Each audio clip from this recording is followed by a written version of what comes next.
Bonjour à tous et bienvenue. Nous sommes ravis de vous accueillir à ce webinaire dédié à la gestion du congé paternité qui s'applique autant à Net Entreprise qu'au signalement d'arrêt en DSN. Pour ceux et celles qui ne nous connaissent pas, nous sommes Marine Millier et Marine Mallet, conseillères employeurs à la Caisse d'assurance maladie des Alpes-Maritimes. Concernant ce mini-webinaire, nous vous invitons à poser vos questions au fil de l'eau sur le petit onglet Q&R qui apparaît en bas de votre écran. Nous y répondrons en fin de présentation. Comme d'habitude, le support présenté ainsi que la foire aux questions vous sera adressé par mail courant de semaine prochaine. Merci également de bien vouloir rester connecté jusqu'à la fin de la présentation car nous aurons une petite enquête de satisfaction à vous soumettre, ce qui permet d'avoir vos remontées.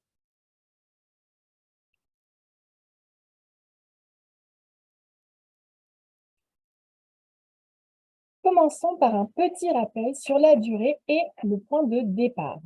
Donc, comme vous le savez, la durée du congé assurance maladie a évolué depuis juillet 2021 et s'ajoute aux 3 jours employeurs selon le nombre de naissances. Donc, pour un enfant, le papa aura droit à 28 jours, 3 jours employeurs plus les 25 jours payés par l'assurance maladie.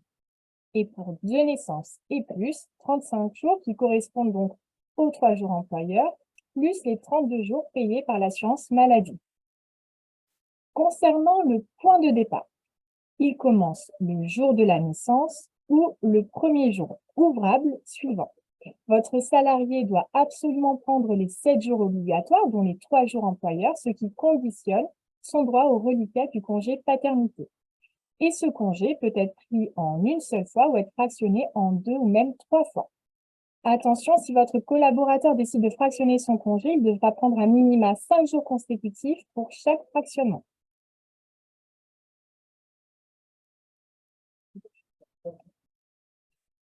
Concernant maintenant le dernier jour de travail, nous recevons beaucoup de sollicitations à ce sujet. Donc, la date de dernier jour de travail à renseigner sur l'attestation de salaire est la date de la veille des 4 jours obligatoires de la CPM ou le dernier jour payé par l'employeur. Ça, c'est vous qui choisissez le moyen mémotechnique qui vous correspond le mieux. Mais dans tous les cas, il s'agit bien du même jour, comme vous pouvez le voir à l'écran indiqué par la petite flèche rouge. Ensuite, pour les périodes non obligatoires, donc lorsque le congé n'est pas pris en une seule fois, il s'agira également de renseigner la date de la veille de ces périodes, comme pour la gestion d'un arrêt maladie lambda.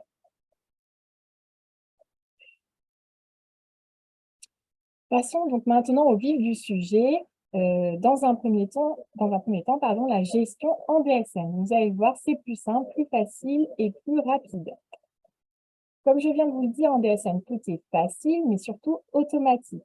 Tout d'abord, sachez que si vous venez passer au signalement d'arrêt en DSN, Marine et moi-même sommes là pour vous accompagner et suivre vos flux au départ afin de vérifier que tout soit bien paramétré. Donc, lorsque vous faites votre signalement pour le risque paternité en remplissant correctement le bloc 60, on va le voir sur la prochaine slide, cela va générer une attestation chez nous. Et c'est tout ce que vous avez à faire. Donc, vous le voyez, c'est très rapide et surtout beaucoup plus fiable. Donc, nous voici sur les segments du bloc 60 arrêt de travail. Selon votre logiciel de paie, l'ergonomie est différente, mais vous aurez toujours à remplir le motif de l'arrêt, qui est dans notre cas paternité accueil de l'enfant, la date du dernier jour de travail que l'on a vu précédemment ensemble, la date de fin prévisionnelle, et ça, c'est vraiment très important de la remplir car c'est ce qui nous permet de connaître les périodes de fractionnement qui seront ensuite aspirées par votre signalement et de ce fait de n'avoir aucune autre démarche à faire. Et enfin, la subrogation avec les dates de début et de fin.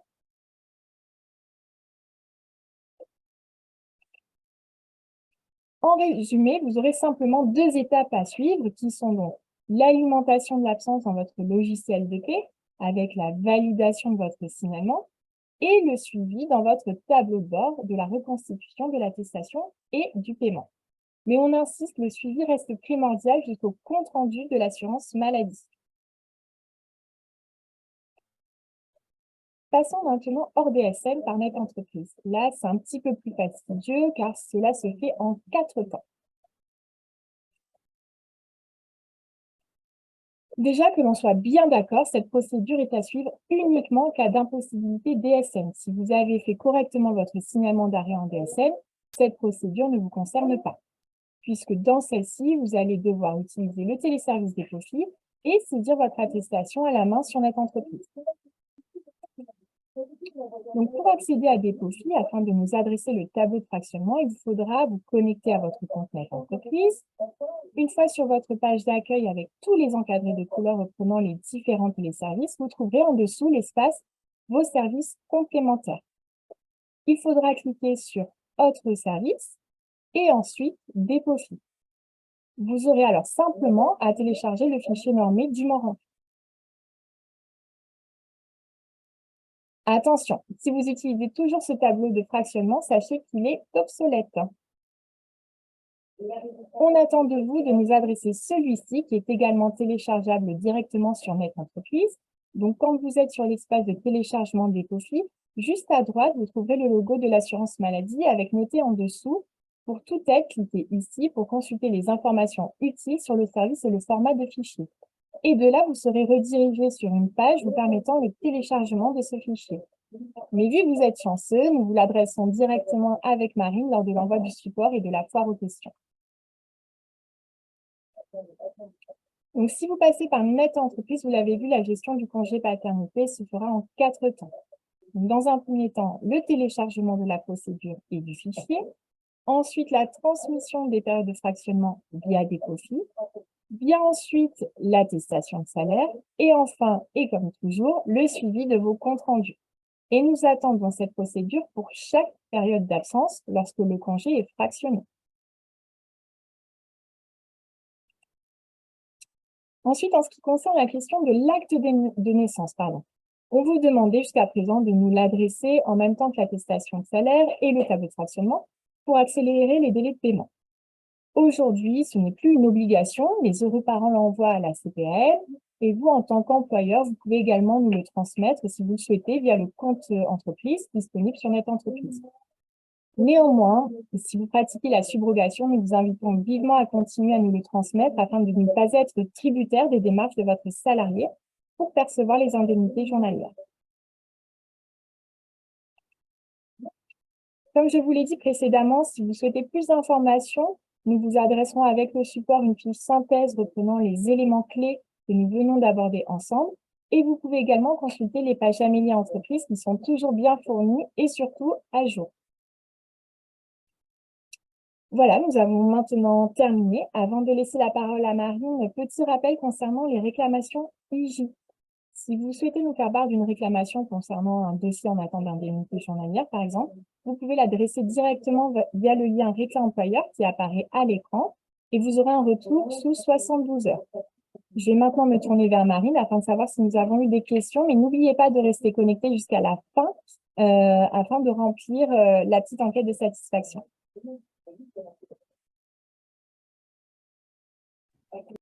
Merci Marine. En effet, nous avons quelques questions. Première question, si l'enfant est né le 25 à 2 heures du matin, on ne peut pas faire partir le congé naissance au 24. Eh bien non, puisque comme on vous l'a indiqué, la date de début du congé, donc le congé naissance du coup, qui est à votre charge, débute à partir de la naissance. Et on est bien conscient qu'en effet, parfois l'accouchement met du temps. Là, ça doit peut-être être le cas.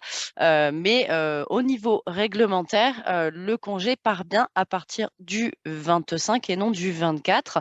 En revanche, après, en fonction d'eux, si le salarié a dû quitter son emploi pour se rendre à la maternité et qu'en effet, l'enfant naît le lendemain, il faut voir après selon vos dispositions internes. Mais au niveau réglementaire, le point de départ, en tout cas, c'est bien le jour de l'accouchement ou le premier jour ouvrable. Ensuite, nous avons donc une autre question. Faut-il transmettre le tableau de fractionnement en cas de DSN? Eh bien non. Comme Marine vous l'a indiqué, le tableau de fractionnement n'est à indiquer que si vous ne pouvez pas le faire en DSN, puisque lorsque vous le faites en DSN, dans votre logiciel de paie, vous enrichissez une date de début avec le dernier jour de travail et une date de reprise prévisionnelle. Et c'est ces deux dates-là qui nous permettront à nous, en caisse, de générer une période de fractionnement. Cette information, on ne l'a pas lorsque lorsque vous faites une saisie d'attestation sur Net Entreprise, raison pour laquelle, lorsque vous faites une saisie sur Net Entreprise, nous attendons en effet de vous le tableau de fractionnement. En revanche, si vous le faites en DSN, il n'est pas attendu de tableau de fractionnement de votre part, uniquement le signalement arrêt paternité. Alors ensuite, on a une petite question. Est-ce qu'on pourra avoir le diaporama? Bien entendu, comme pour chaque webinaire que l'on dispense avec Marine, vous recevrez courant de semaine prochaine le support de présentation ainsi que la foire aux questions.